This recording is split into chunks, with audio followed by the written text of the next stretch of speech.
नमस्कार। स्वागत है इस 21 दिन की आध्यात्मिक यात्रा के 11वें दिन पर। अब तक हमने आत्मज्ञान, ध्यान, मानसिक शांति और ऊर्जा संतुलन की गहराइयों को समझा है। जैसे जैसे हम आगे बढ़ते हैं, हमें ये भी समझना आवश्यक है कि हमारे रिश्ते हमारे जीवन को कैसे प्रभावित करते हैं। जीवन में संतुलन सिर्फ हमारे भीतर ही नहीं, बल्कि हमारे बाहरी संबंधों में भी होना चाहिए।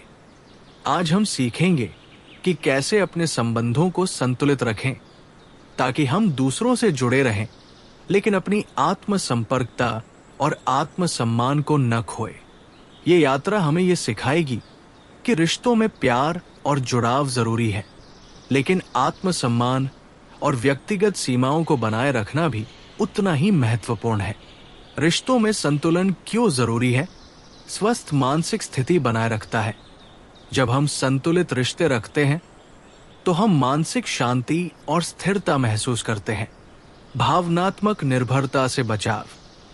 संतुलन हमें अत्यधिक निर्भरता या सहारे की भावना से बचाता है, खुद की पहचान को सुरक्षित रखता है। जब हम संबंधों में अपना संतुलन बनाए रखते हैं तो हम अपने मूल्यों और स्वभाव को खोने से बचते हैं। रिश्तों में अधिक पारदर्शिता और ईमानदारी। जब हम स्वयं से जुड़े रहते हैं तो हमारे संबंध अधिक वास्तविक और गहरे होते हैं। संवाद और समझ बढ़ाता है। संतुलित दृष्टिकोण हमें बेहतर संचार और दूसरों की भावनाओं को समझने में मदद करता है। संबंधों में असंतुलन के दुष्प्रभाव। 1. मानसिक थकावट और तनाव। जब हम संबंधों में संतुलन नहीं बना पाते तो ये हमारे मानसिक स्वास्थ्य पर नकारात्मक प्रभाव डाल सकता है। 2. भावनात्मक निर्भरता। अत्यधिक निर्भरता आपको कमजोर बना सकती है और आपके आत्मसम्मान को प्रभावित कर सकती है। 3. खुद की पहचान खो देना। जब हम दूसरों को खुश करने के लिए अपनी इच्छाओं और भावनाओं की उपेक्षा करते हैं तो हम अपनी असली पहचान खो सकते हैं। 4. रिश्तों में असंतोष। असंतुलित रिश्तों में निराशा और असंतोष बढ़ सकता है, जिससे गलतफहमियां और संघर्ष उत्पन्न हो सकते हैं। 5. स्वास्थ्य पर बुरा प्रभाव। लगातार भावनात्मक बोझ उठाने से तनाव बढ़ता है, जो शारीरिक स्वास्थ्य पर नकारात्मक असर डाल सकता है। कैसे बनाएं संबंधों में संतुलन? स्वस्थ सीमाओं, बाउंड्रीज का महत्व ना कहने की कला सीखें। यदि कोई स्थिति आपके मानसिक और भावनात्मक स्वास्थ्य को प्रभावित कर रही है तो विनम्रता से मना करना सीखें। अपनी सीमाएं निर्धारित करने से आप खुद को सम्मान देना सीखेंगे। असंतुलित संबंधों के संकेत। यदि कोई रिश्ता आपको थका रहा है, आपको आत्मसंदेह से भर रहा है या केवल आप ही उसमें प्रयास कर रहे हैं, तो ये असंतुलित है। ऐसे रिश्तों पर पुनर्विचार करें। सहानुभूति बनाम आत्मत्याग। सहानुभूति अच्छी बात है, लेकिन खुद को पूरी तरह दूसरों की सेवा में समर्पित कर देना आत्मत्याग है। खुद को भी प्राथमिकता दें।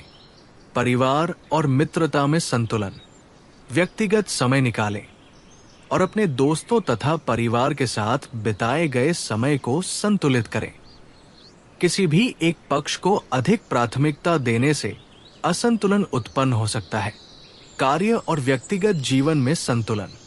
काम और निजी जीवन के बीच संतुलन बनाए रखना जरूरी है। काम के बाद खुद को आराम देने और अपनों के साथ समय बिताने की आदत डालें। आत्मसम्मान और रिश्ते। किसी भी रिश्ते में आत्मसम्मान बहुत जरूरी है। यदि कोई रिश्ता आपको खुद की अवहेलना करने के लिए मजबूर करता है तो उस पर पुनर्विचार करें। आसक्तिपूर्ण संबंधों से बाहर निकलना। अत्यधिक भावनात्मक निर्भरता से बचें। स्वस्थ रिश्ते वही होते हैं जहां दोनों व्यक्ति स्वतंत्र होकर एक दूसरे को सम्मान देते हैं। रिश्तों में स्वीकृति और बदलाव। हर व्यक्ति अलग होता है। बदलाव को सहज रूप से अपनाएं और बिना बदले दूसरों को स्वीकार करना सीखें। संबंधों में मानसिक और भावनात्मक ऊर्जा का संतुलन। कौन से रिश्ते ऊर्जा देते हैं और कौन से नष्ट करते हैं? निर्भरता बनाम स्वतंत्रता। रिश्तों में परस्पर निर्भरता और व्यक्तिगत स्वतंत्रता का सही संतुलन। आज का अभ्यास, ध्यान करें। 10 मिनट तक शांत बैठें और अपने रिश्तों के बारे में विचार करें। क्या वे संतुलित हैं? जर्नल लिखें।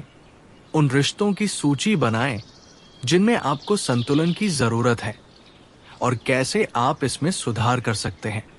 सीमाएं निर्धारित करें। एक निर्णय लें कि आप किन रिश्तों में स्पष्ट सीमाएं बनाना चाहते हैं। स्वयं से संवाद करें। आईने में खुद को देखें और कहें, मैं खुद से प्यार करता हूं और स्वस्थ रिश्तों का निर्माण करता हूं। संतुलन ही हर सफल रिश्ते की कुंजी है। जब हम अपने और दूसरों के बीच एक सही दूरी बनाए रखते हैं, तभी हम सच्चे आनंद और शांति का अनुभव कर सकते हैं। कल हम अगले महत्वपूर्ण विषय पर चर्चा करेंगे। अहंकार से मुक्त होना, सच्चे आत्म को पहचानना।